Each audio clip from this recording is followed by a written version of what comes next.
Bonjour chers internautes, bienvenue dans cette émission tribunal. Moi Mikolo Belé tukutana ki bongo tena bino en tout cas bolimbi se belé boyi makambo eza mwa mingi na yango nazali sune sengo ya tout sur la matali bongo mboka surtout politique hein. Merci nayo François Mutombo zolanda biso depuis Canada et puis na bosani bongo te Rosim Pemba pe na ba abonné na biso nyonso bazali plus de 1050 déjà abonnés. En tout cas vous continuez à s'abonner na Ado News Télévision au plaisir. Merci nayo mon mboka on a bengaka Piscas na simabilili lelo na yambi bongo ndeko José communicateur ya Genèse na Jeunesse nationale bongo na parti à Franck Diongo et bengami na kombo ya MLP et puis azali bongo président communal ya Franck Diongo et puis azali conseiller juridique na yango tokosolane bongo matali bongo proposition kaka parce que ça s'enflammait toujours dans la République démocratique du Congo et ça la non et na yango photo ka ba différentes opinions ya batu nyonso la classe politique nyonso ya ba parti politique nyonso tout ça to ba nini bazo kanisa que Daniel Mbayo alobi makambo ya dote leki trop faut ba meka ko revoir yango ba misu bango bala bango ba 40 vaches ce qui n'est pas normal. Non plus Jean Boté. Bonjour mon ambo. Bonjour les journalistes. Voilà, ndena autre représentant aux en titre belé. Naza président communal à Selemba, MLP Selemba à mon amboka Franck Diongo. Très bien.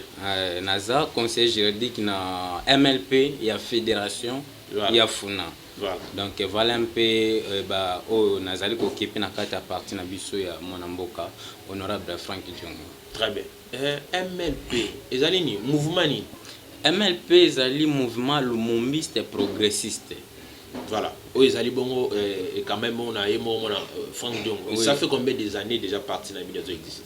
Non, parti à mon amboka Franck Diongo, je oisa 21e année parce que ils a créé en 1999 si je ne me trompe pas. Voilà. Donc il y a mon amboka honorable Béro vivant, il y a pensé que ça la partie oisa démocrate, oisa li ko attribuer combat na ye na kati ya DPS o ezalaki ko dirige na papa na ye papa Etienne Tshisekedi parce que oyebi bien que mwana mboka Franck Diongo azali mwana oyo abimi na libumu politique ya papa Etienne Tshisekedi yango boyoka na makambo ni to alobaka alobi non nga naza lumumiste naza diongiste daza moto oyo ayaki ko appuyer état de droit ya ko komisa pe na biso indépendant oyo mwana mboka lumumba lukelaka biso yango lelo eza na matérialisation nango nde tozali kobunda ekende ti esika oyo nzambe akomema biso po état de droit evanda. Merci. Na yango est-ce que si vous bimisa déjà ba cadre na gouvernement depuis l'existence ya parti na bino MLP bande?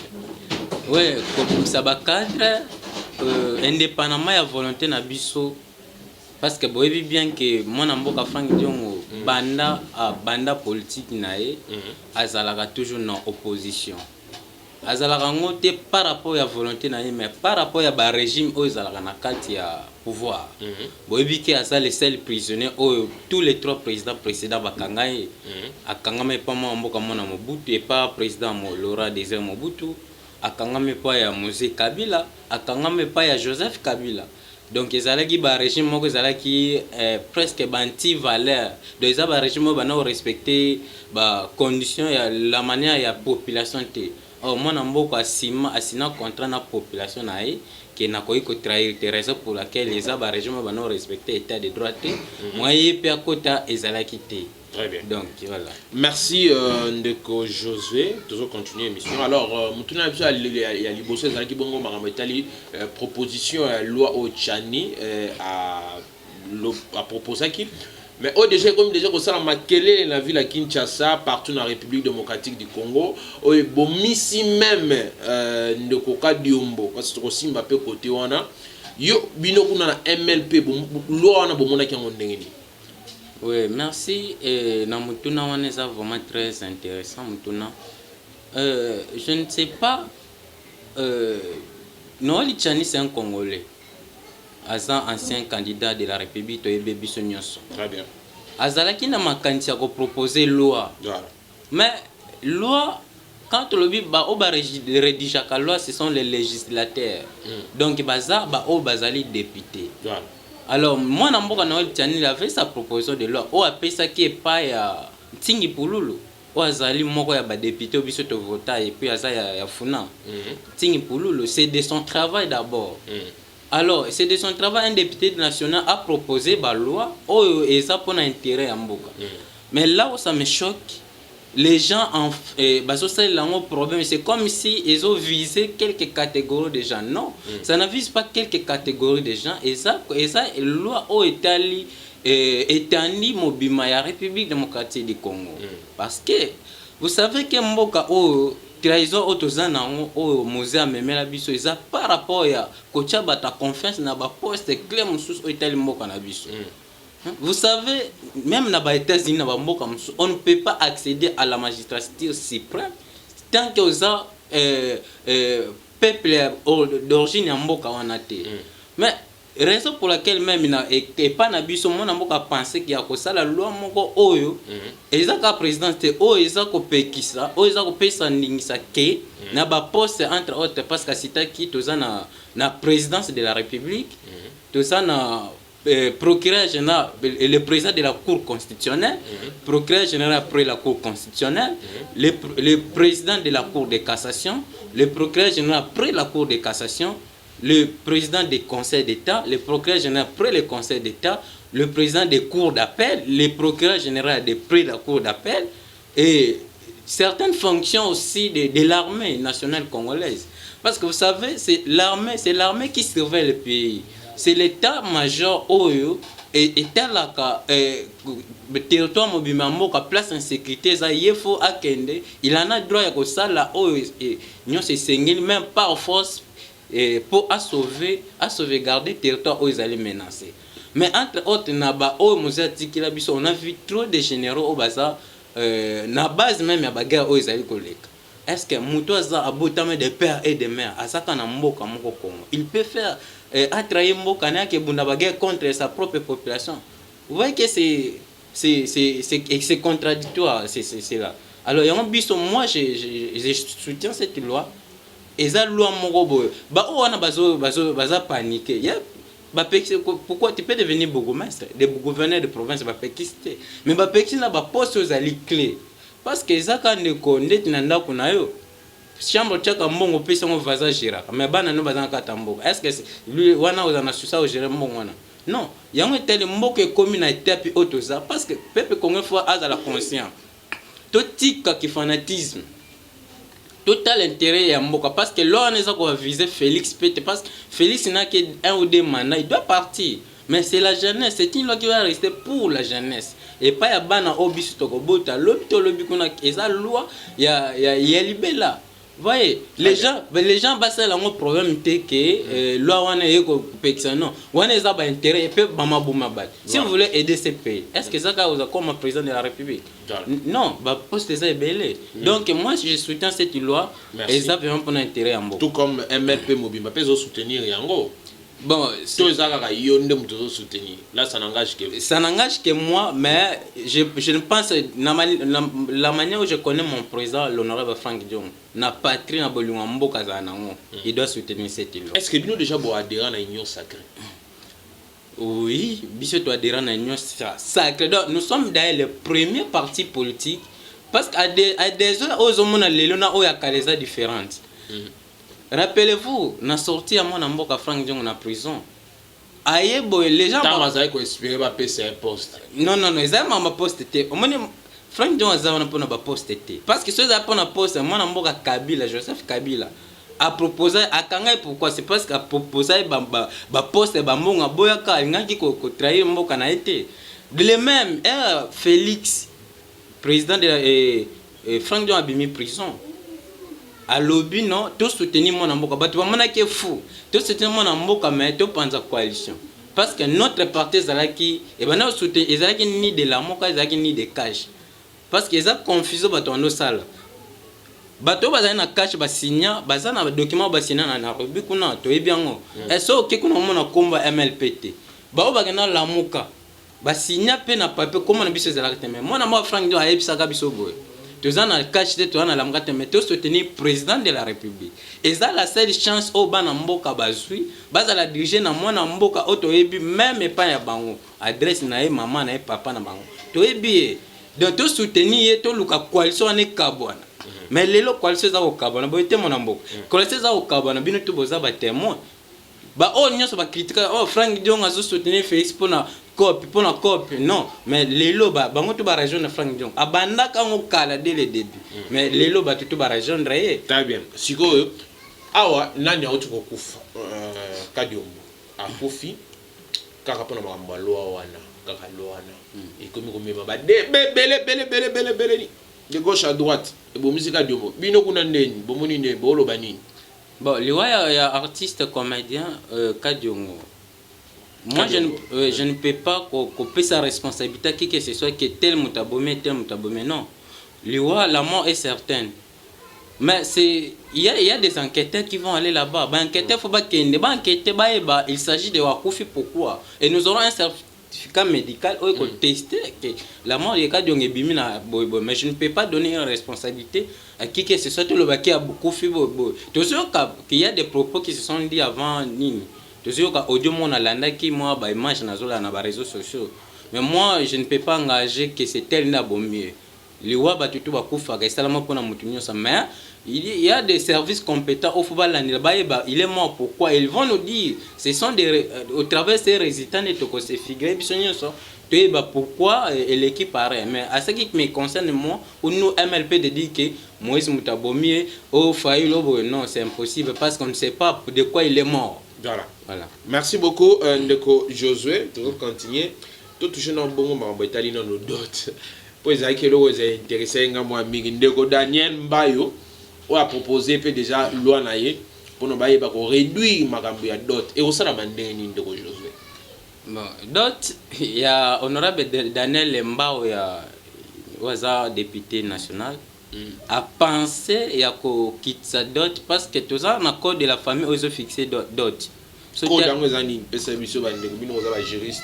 ça, code de la famille, code de la famille, c'est qu'il y a article 363, 364, 369, ils ont levé la dot.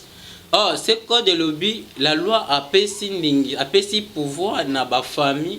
Ba pesa dot ba proposer dot na ndenge na bango c'est le arrangement na bango on a connu comme excès de dot voilà bana ba umoteka bana koteka parce que les lots $1000 $10,000 on ne sait pas pourquoi parce que les lots sont moni bilenge bele ba des femmes sont nombreuses des hommes aussi sont nombreux il y en a des gens au bazan en volonté babal très bien mais prenons le cas d'un enseignant au Congo, enseignant au Bazo gagner 200 000 francs. Il paie un loyer par exemple de $100, peut-être moins ce qu'il y a un loyer. Mais bien moi je trouve que pour na bolingo ya bien ya ko équilibrer peu et puis eza parmi ba résolution ko résoudre le chômage à certaines filles ba no inga akene na ndako libala et akeko vana pose au service de son mari. Donc moi je soutiens cette loi, c'est une bonne proposition de loi mais ceux qui par exemple alobi que loi les a appliqué d'autres euros qui dans va combien c'est que l'état tient $500. Oui mais il a les députés bien proposé il dit dans des milieux urbains ndeti na bakishasa awa na ba ville na ba milieu ils a développé c'est à $500 na ba milieu riro na ba mboka oh moi difficulté za la ba kitina $200 c'est ça le prix oh il a proposé za la fixer ba modifier article na ya code de la famille pour ba remplacer na proposition na oh ya no ya modifier article na pour que et puis ça peut na ba congolais nyoso ça moi même yo parfois ba na te mbongo za le kabele et ko singa pe na yo mona mbongo total na te éviter makambo mboko balobara te éviter so ko maratina suka to le bela bongo likambo etali matata mponyo qui se dit déjà être empoisonné. Nous zo le carrière matoi.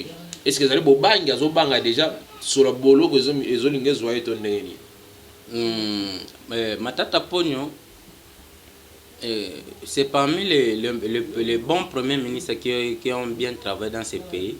Mais vous allez reprocher bon dans le dossier belé. Oui, vous allez reprocher dans le dossier belé l'IGF ou à service inspecteur et à finance. Assel Moussala a retrouvé un détournement grave à l'ancien premier ministre Matata Pogno. Mais au départ, on a un problème de conflit de juridiction. Parce que tous en cours constitutionnel et tous en cours constitutionnel dans la République du Congo. En matière pénale, le juge a 2 personnes. il y a président de la République et le premier ministre en fonction. Voilà. Et c'est un principe. Mais na principe on a toujours na exception. Exception, toujours na principe de bien la cristallisation des faits. Les juristes ba la na ba l'intangibilité des faits, c'est-à-dire principe on est ligné que mutu o bazo poursuivre, on doit tenir compte à un moment ya commission infraction soit azalaki nani. Donc matata pone bazo poursuivre étant ancien premier ministre. Oui, la Cour constitutionnelle était déjà compétente à poursuivre. Très bien. Mais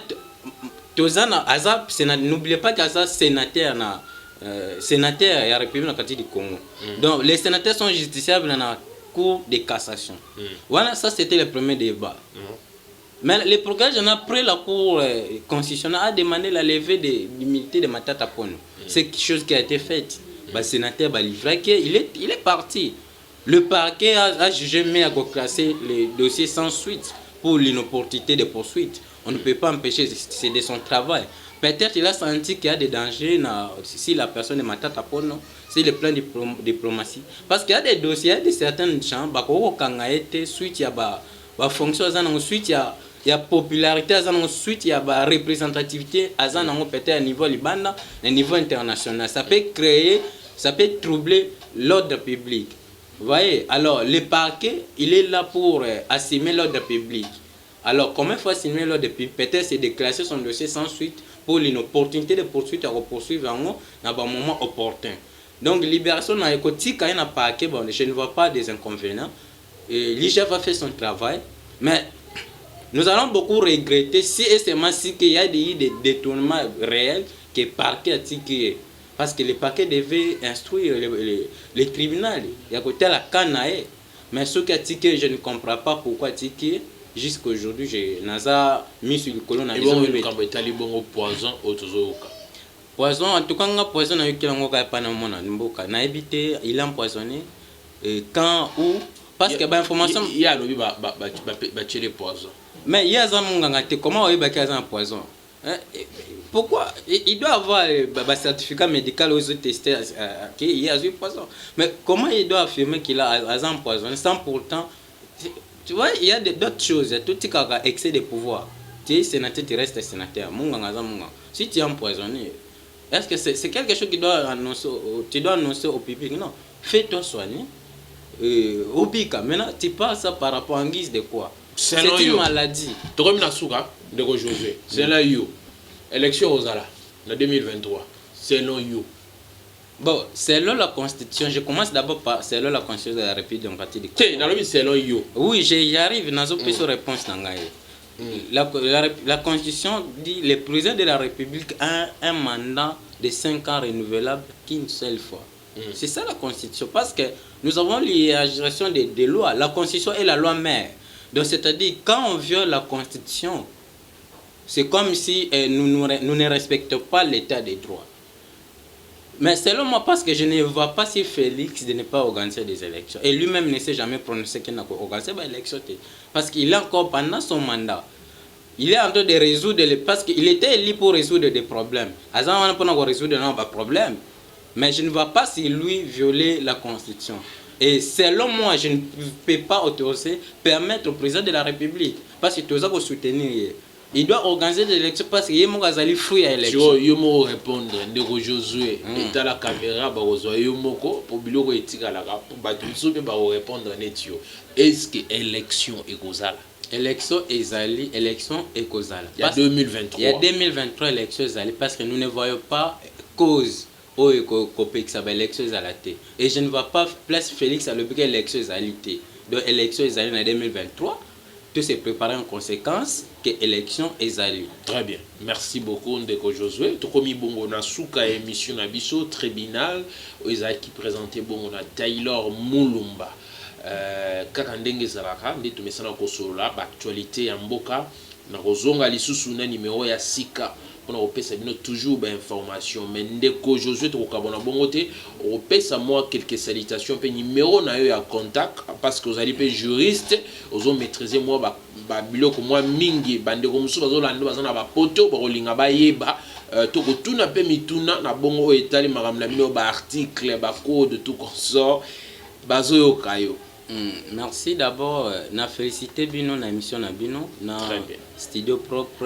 Merci beaucoup. Na ndeko cameraman. Merci beaucoup. Très beau là. Merci. Chaîne est allée à Adou News. Adou News, voilà. Donc les chaîne vraiment faut s'abonner c'est vraiment il y a des bonnes choses ici.